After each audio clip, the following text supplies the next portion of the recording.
டீசலுக்கு இரட்டை விலை கொள்கையை கடைபிடிக்கும் மத்திய அரசின் நடவடிக்கை தமிழகத்தில் உள்ள நெசவு தொழிலாளர்களை வெகுவாக பாதித்துள்ளது. ஏற்கனவே மின்வெட்டால் அவதிப்படும் இந்த தொழிலாளர்களுக்கு தற்போதைய டீசல் விலை உயர்வு பெரும் சுமையாக அமைந்துள்ளது. மத்திய அரசின் இரட்டை விலை கொள்கைப்படி டீசலின் சில்லறை விற்பனை விலை லிட்டருக்கு 50 காசுகளும் மொத்த கொள்முதல் விலை லிட்டருக்கு 12 ரூபாய் வரையிலும் உயர்த்தப்பட்டன.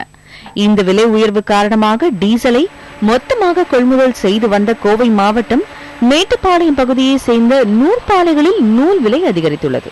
தொடர் மின்வெட்டை சமாளிக்க ஜெனரேட்டர் மூலம் உற்பத்தி செய்யப்படுவதால் வேறு வழியின்றி நூல் விலையை உயர்த்த நேரிட்டதாக நெசவாளர்கள் கூறுகின்றனர்.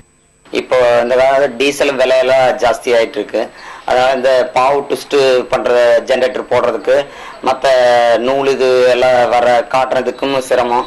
எல்லாமே இப்ப டீசல் விலை எச்சாதனால ரொம்ப தொந்தரவா இருக்கு. இப்போ டீசல் விலை எச்சானதுனால லாரி வாடகையெல்லாம் எச்சாயிடுச்சுங்க. லாரி வாடகை எச்சானதுனால நூல் விலையெல்லாம் எச்சாயிடுச்சுங்க. ரெண்டாவது அந்த தொழிலுக்கு பாதிப்பு காரணத்தினால நம்மளுக்கு கூலியெல்லாம் இப்ப கம்மி பண்ணிட்டாங்க.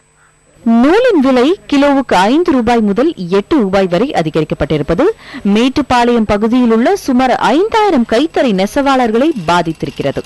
குறிப்பாக பட்டுப்புடவை உற்பத்தியில் இது பெரிய தாக்கத்தை ஏற்படுத்தும் என்கிறார்கள் பாதிக்கப்பட்டவர்கள். டீசல் விலை ஏறங்காட்டி நமக்கு பட்டு கிடைக்கிறதும் கஷ்டம், சுத்தருக்கு காம்படிக்கு நெய் இருக்கு, எங்களுக்கு வேலையும் கிடையாது ஜாஸ்தி. இப்போ பாவு பட்டு ஊடை எல்லாம் விலை ஏறி போச்சுங்க. சீலை ரேட்டு கிடைக்கிறது இல்ல. அதனால இப்போ எங்களுக்கு தொழில் முடக்கம் ஆகி போச்சுங்க. இப்ப பாவுக்கு ஜெனரேட்டர் வச்சு ஓட்டுறேன்னு சொல்லி பாவு ஓட்டி தர்றாங்க. அந்த ஜெனரேட்டருக்கு டீசல் போட்டா அவங்களுக்கு கட்டுப்படி ஆகிறது இல்ல.